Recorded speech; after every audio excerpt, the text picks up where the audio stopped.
الحمد لله رب العالمين، والصلاة والسلام على خاتم النبيين وعلى آله وأصحابه أجمعين. د أهل السنة والجماعة منهج داوچی اغي امت اتباع الرسول د نبی کریم صلی الله علیه وسلم تابعداري د سنت او تابعداري طرف ته ترغیب ورکړي او امت د بدعات او خرافات او دغه رنګ د باطل خبرونه منع کړي او غي ته رټنه ورکړي. دی سلسله کې د امت د ډیرو د دین امامانو اقوال ذکر شو. نو یو پاره کې فضیل ابن عیاض دی چې امام لالکای رحمه الله دا غینا نقل کوي: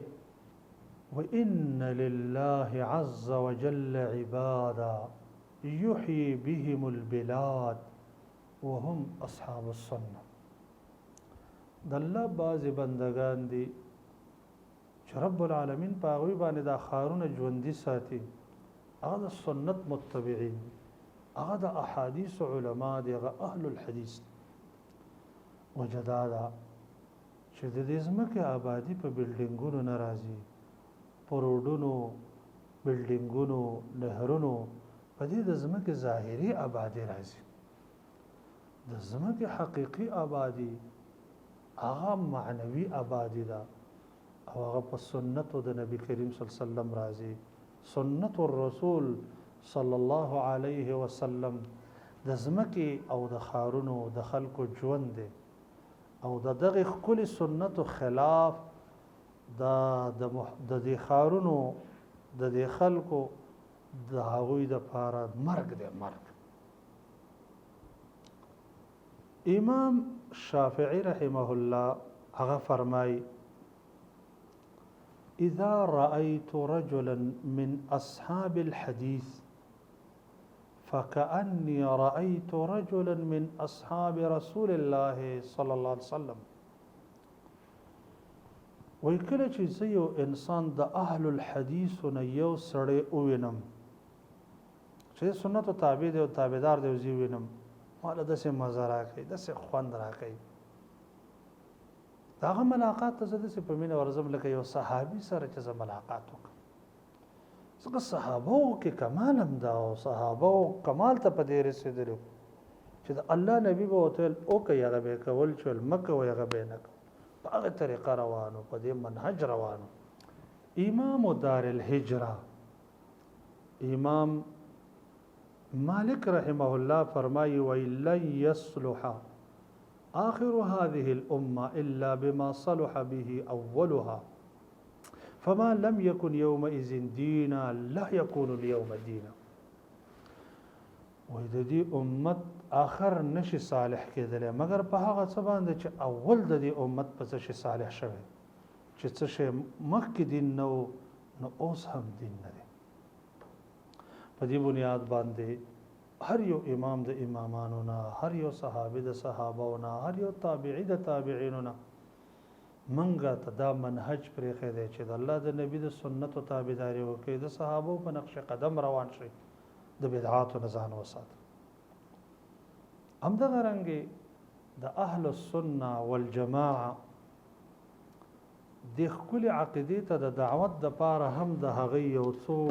شرطونه، یو څو ضوابط او دغه طریقې باندې دغه ضوابط او دغه شروط د دعوت باندې تک پکار دي. اولنې شرط هغه سلامت المعتقد، چې یو انسان بل ته دعوت ورکړي دغه عقیده به خپل سالم وي. الله رب العالمین توحید بمنی، توحید الربوبیه بمنی، توحید الاسماء والصفات بمنی، ټول امور د عقیده بمنی. دویم سلامت المنهج، په کوم منهج باندې چې دی روان دی هغه به سالم وي. د منهج مطلب دا دی چې یقیني دی په ټولو امورو کې قرآن او سنت ته رجوع کوي، خو فهم د کتاب او سنت په هغه طریقه باندې په هغه اصول باندې په هغه قواعدو چې صحابه او تابعین نه نقل ده په دغه طریقه د قران او سنت فهم د څه بنئ چې په قران او سنت باندې عمل په خپل طبيعت کې په خپل خوخه کوي او د خپل قاصر او فاسد ذهن کې چې د قران او سنت څنګه شرح او تفسیر راځي غسه شرح کوي نه ففهم د کې سلف باندې چې صحابه تابعین اتباع التابعین دریم سلامت العمل دا غي د شروط او ضوابط نه دا چې عمل به سالم وي په عمل کې به بدعت نه عمل به خالص د الله د مخ د پاره عمل به د شریعت موافق پر خبر د کاغه اعتقادیات وی افعال وی اقوال وی ټول به په دغه طریقه برابر نو موږ چې الله رب العالمین لرا دعوت به په اعمالو کې بهترین عمل دی ارفع العبادات دا د رسولانو کار دی دا د بهترین اولیاء او اصفیاء کار دی د دین غوړه خبره او بهترین خبره بل نشته الله رب العالمین فرمایي ومن احسن قولا ممن دعا الى الله وعمل صالحا وقال انني من المسلمين دا هغه چانه خسته وینا د چا ده چې الله رب العالمین ته خلق دعوت کوي او خپل نیک عمل کوي او چې زده مسلمانانو نه نو دعوت الى الله کې دا خبره ده چې دا دعوت الى الله دا د دنیا او د آخرت د نجات سبب دی ځکه نبی کریم صلی الله علیه وسلم علی رضی الله عنه ته فرمایي فوالله لأن يهدي الله بك رجلا واحدا خير لك من حمر النعم وقصب الله رب العالمین ستا په وجه باندې یو انسان ته هدایت وکړه دا ستا د پاره د سرو او خانو نه غوړه دي دویم چې سړی به د سلف په منهج باندې صحیح پوهیږي او په دې خبره باندې به پوهیږي چې منهج د اهل السنه والجماعه هغه به پیژني چې هغه د وسطیت منهج دی چې پای کې افراط نشته تفریط نشته دریمه ضروری خبره په باب د دعوت کې د اهل عقیده د اهل السنه والجماعه کې دا دی چې هغه به کوشش کوي چې د مسلمانانو جماعت مسلمان چې قدر ته انسان وي چې هغه د ځان سره یوځای کی دا غي کلمه یوځای کی هغه صف یوځای کی او هغه د تحزب تعصبنا هغه محفوظ کی او هغه صحیح په قران او سنت باندې پوي کی سلورم داعی د کتاب او سنت لرا واجب دی چې داغه دوستی او دشمنی صرف د دین د پاره د اشخاصو د پاره نه ځکه حق دا باقی د اشخاص زایل کې ته حق او پیژنه نو اهل الحق به او پیژنه او که خلق دی پیژندل او پاغه د حق تعالی نو کله به حق ته ورسېږي او کله به باطل شي پنځم هغه دا خبره ده په باب د دعوت کې چې د حق د داعیانو سره به د یو بل تعاون کوي او ټول هغه امور کې ور سره تعاون کوي چې سړی د حق ته رسي او د باطل او د خلاف نه لری کوي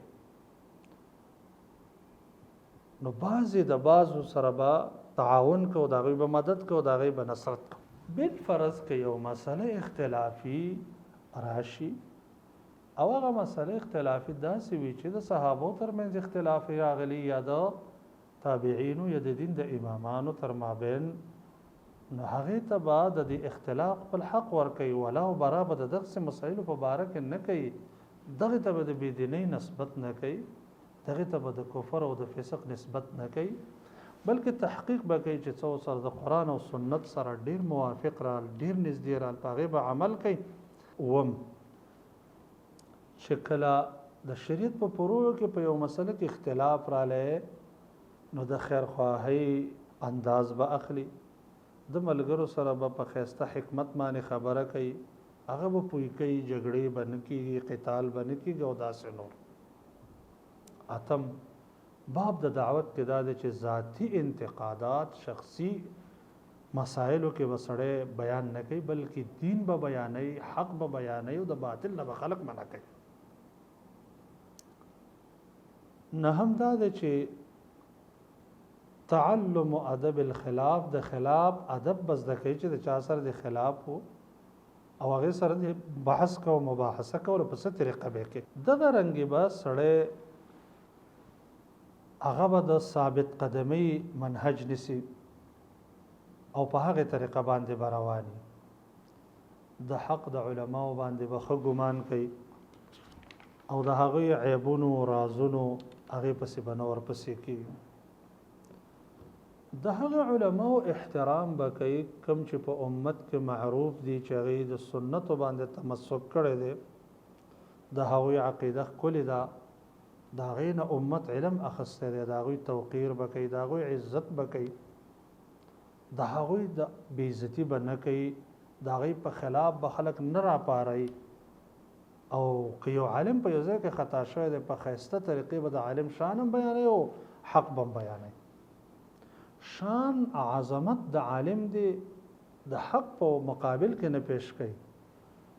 او حق بیان باندې د عالم حتی کو به عزت نه کوي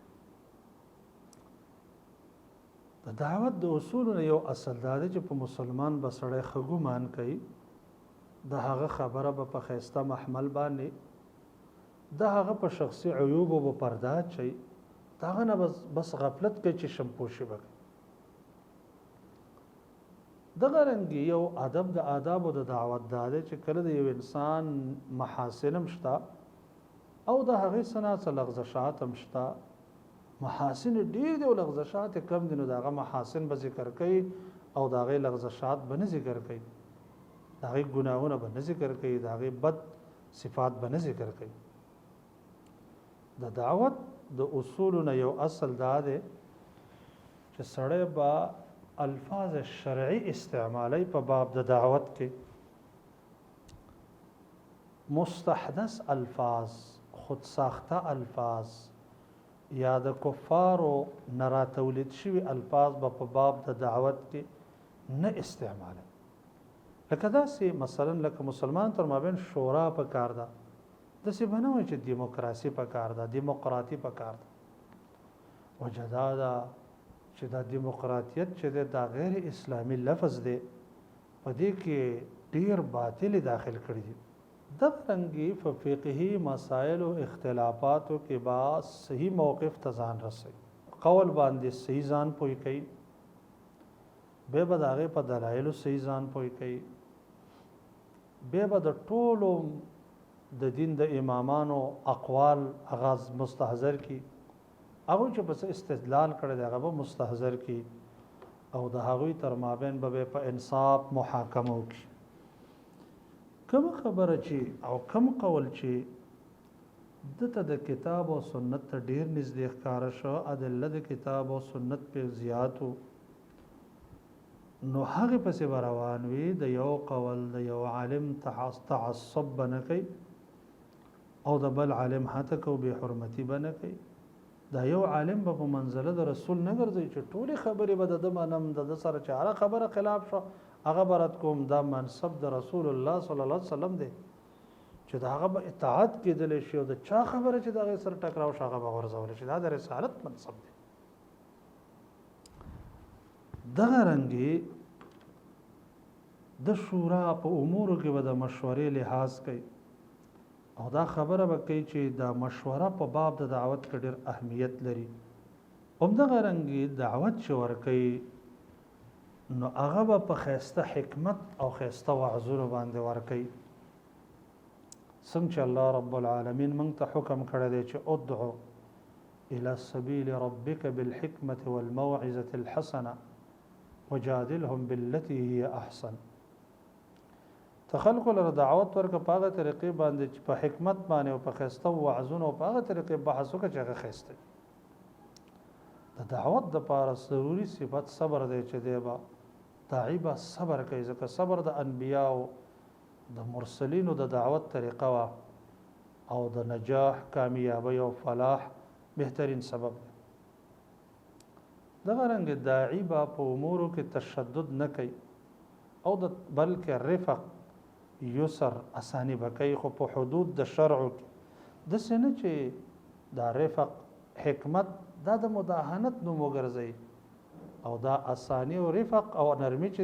دا د شریعت نه د خلاف سبب وګرځي دغه رنګ داعی با د حق طالب وي په حق بیانولو کې به شجاعت او بهادری کوي او دا سنور دغه رنګ د حق داعی با په فتوا کې د مصارعت او جلتی نزان ساتي ډېر جلتی به نه کوي وجه دا ده چې دا حق چې د حق دې ته ځان رسول دا په ځان په دې باندې پوي کول او به د هغې مطابق زندگی جوړول او د حق تلاش دا به د مؤمن صفت د داعی صفت دا ده چې بې بنیاده خبرې افواهات هغه به نه نشر کوي همدغه رنګې د حق داعی به هغه کتابونه ته مراجعه کوي چې هغه په باب د عقیده کې دي چې د هغې عقیده سالمه شي او په هغې به ځان پوه کوي چې لکه د هر څه نه مخکې اول قرآن کریم دی بیا که کتابونه د احادیث لکه کتب السته چې دواوین د سنت دي بیا د هغې نه وروسته مسانید دي او داسې نور کتابونه د سنت بیا خاص کر عقیده کې لیکل شوي کتابونو اهتمام به کوي لکه السنه د امام احمد بن حنبل السنه د عبد الله ابن احمد السنه د ابو بکر احمد ابن یزید الخلال السنه د ابو بکر ابن ابي عاصم السنه د محمد ابن نصر المروزي شرح السنه د امام بربهاري شرح السنه د امام حسين ابن مسعود البغوي الشريعه د امام ابو بکر محمد ابن الحسين الاجوري اصل السنه واعتقاد الدين د ابو حاتم الرازي صریح السنه د امام ابن جرير الطبري دغه رنګ اصول السنه د امام ابن ابي زمنين کتاب النزول کتاب الصفات کتاب الرؤيا د امام دارقطني کتاب التوحید و اثبات صفات الرب د محمد ابن اسحاق ابن خزیمه دغه رنګ مقدمه د ابن ابي زيد القيرواني الابانه عن شريعه الفرقه الناجيه د امام ابو عبد الله ابن بطه العكبري اعتقاد ائمه الحديث د امام ابو بكر الاسماعيلي الابانه عن اصول الديانه رساله الى اهل الثغر مقالات الاسلاميين د ابو الحسن الاشعري